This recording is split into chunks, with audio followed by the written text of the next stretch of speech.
Dans cette vidéo, tu vas voir comment faire pour apprendre à ton chien à ne plus te sauter dessus. C'est parti!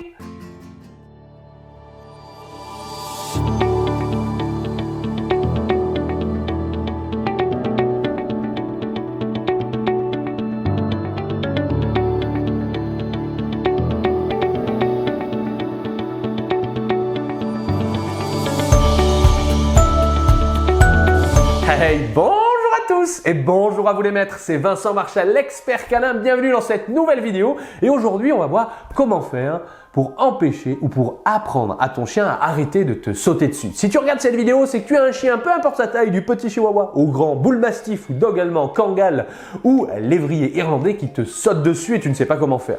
Peut-être que ton chien te saute sur toi, peut-être que ton chien saute sur ton conjoint, peut-être que ton chien saute sur tes enfants, des amis, des invités ou des personnes dans la rue. Si c'est le cas, cette vidéo est faite pour toi. Le premier des conseils, c'est qu'on va voir une erreur que tous les propriétaires de chiens ont tendance à faire et que tu as peut-être tendance à faire. Quand ton chien te saute dessus, il ne faut absolument pas le repousser avec les mains. Et malheureusement, c'est ce qu'on fait tous et moi aussi, il y a des années, c'est ce que je faisais avec Matao, mon premier chien. Pourquoi? Eh bien, c'est simple. Pour un chien, les mains sont associées au jeu. Donc, si tu pousses ton chien quand il te saute dessus, en langage canin, ça veut dire est-ce que tu veux jouer avec moi? Donc, ton chien va continuer à te ressauter dessus, tu vas le repousser, il va te ressauter dessus et ça va donner un cercle vicieux. C'est pourquoi il est important de comprendre comment ça marche dans la tête de ton chien et non de faire de l'anthropomorphisme, c'est-à-dire que de penser que le chien fonctionne comme nous, humains. Mon deuxième des conseils est d'éviter de reculer. En effet, si ton chien te saute dessus et que tu recules, eh bien ton chien va s'amuser à te faire reculer, te faire reculer, te faire reculer. C'est en général ce que font les chiens sur les enfants. Voilà pour mes deux premiers conseils. Tu veux faire partie des EducDog VIP, ceux auxquels je partage tous mes conseils, toutes mes méthodes et les méthodes concrètes et pratiques, celles que mes clients ont accès au centre canin EducDog, eh bien découvre mes formations en ligne ici qui a été spécialement conçue pour les chiens qui sautent. Tu découvriras toutes mes méthodes et techniques pour apprendre en un minimum de temps à ton chien à ne plus te sauter dessus. C'est un programme de formation qui est réservé à mes clients EducDog VIP sur YouTube. Je partage quelques conseils, mais forcément je veux aider les plus motivés. Bonjour, moi c'est Pauline et voici la petite Okimi, petite Shiba Inu de 4 mois. J'ai commencé assez tôt avec la formation EducDog parce que je voulais partir sur de très bonnes bases. Donc qu'est-ce que ça m'a apporté?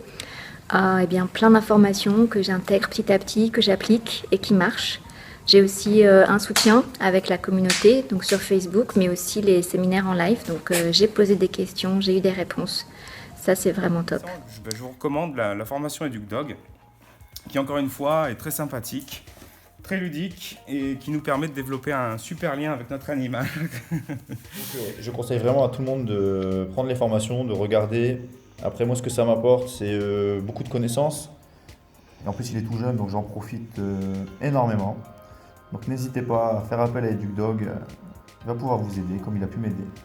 Ce que je peux dire aux personnes qui désirent ou qui hésitent à prendre cette formation, c'est de foncer si elles désirent réellement avoir une relation saine et pleine de complicité et de bonheur, car comme on dit, l'éduquer, c'est l'aimer. Rejoins-nous en cliquant sur ce bouton, parce que c'est ce côté en plus. Maintenant, on va voir concrètement comment faire pour apprendre à ton chien à ne pas te sauter dessus. Il y a deux manières d'apprendre un chien à ne pas lui sauter dessus. Soit en récompensant le fait qu'il ne saute pas, mais j'imagine que tu l'as déjà fait, tu as dû lui tourner le dos, tu as dû l'ignorer, tu as dû récompenser quand il était assis, mais tout ça, ça va prendre beaucoup trop de temps et surtout, ça ne marche pas. Ça va marcher sur certains chiens dociles, mais la majorité d'entre vous, eh bien, un chien qui continue de sauter, c'est pas forcément ce qui va marcher. Je vais te donner des méthodes que j'utilise et qui fonctionnent, à toi de les adapter sur ton chien. La première des méthodes que je vais utiliser, c'est de sanctionner le mauvais comportement. En effet, si ton chien apprend que te sauter dessus, eh bien c'est pas bien, à terme il arrêtera. La première des sanctions que j'utilise, c'est le pet corrector. Le pet corrector, qu'est-ce que c'est? C'est ça. C'est simplement un petit spray qui, au moment où ton chien va te sauter dessus, tu vas simplement lui faire un spray, c'est indolore, ça ne blesse pas le chien, mais ça va lui faire peur. Ça fait du bruit et vous avez en plus un jet d'air qui apparaît. Le chien va être surpris et il faudra refaire ça plusieurs fois. Et à chaque fois, c'est vraiment un très bon moyen de sanctionner un chien qui saute sur son maître. Une chose, quand on sanctionne avec un pet corrector, c'est le pet corrector qui sanctionne et pas toi. C'est-à-dire que tu ne dois pas en plus lui dire non, l'engueuler et te mettre à crier. C'est vraiment faire tout l'inverse, être hypocrite par exemple. Au moment où ton chien va te sauter dessus, pchit, oh mais qu'est-ce qui s'est passé? Et être un maximum hypocrite pour lui faire croire que ce n'est pas toi. Essaye, tu peux trouver ça sur internet ou carrément cliquer sur le lien sous la vidéo, tu pourras trouver les pet correctors que j'utilise. Quatrième des conseils, c'est directement de lever le genou. Et oui, certains sont pour ou contre cette méthode, tu peux l'appliquer si elle te convient. Au moment où ton chien va te sauter dessus, je vais te demander de lever le genou. Alors en rien, ce n'est surtout pas un high kick, on n'utilise pas la violence, c'est simplement pour empêcher ton chien de te sauter dessus. Ton chien va venir buter contre son torse en s'appuyant contre ton genou. S'il le fait plusieurs fois, tu pourras en plus dire à tes invités, amis, personnes de reproduire la même méthode. Tu verras rapidement que ton chien pourra s'arrêter de le faire. Encore une fois, applique la méthode qui te convient et applique la méthode qui va marcher. Et mon cinquième des conseils, c'est une autre sanction que j'utilise. C'est un marqueur négatif plus de l'obéissance derrière. Au moment où ton chien va te sauter dessus, tu vas faire un bruit. Ça peut être un non, ça peut être un hep, ça peut être un pchit, ce que j'appelle un marqueur négatif, plus lui demander de t'obéir tout de suite, de manière assez ferme, par la voix. Non, assis. Non, assis. Couché. Couché. Oui,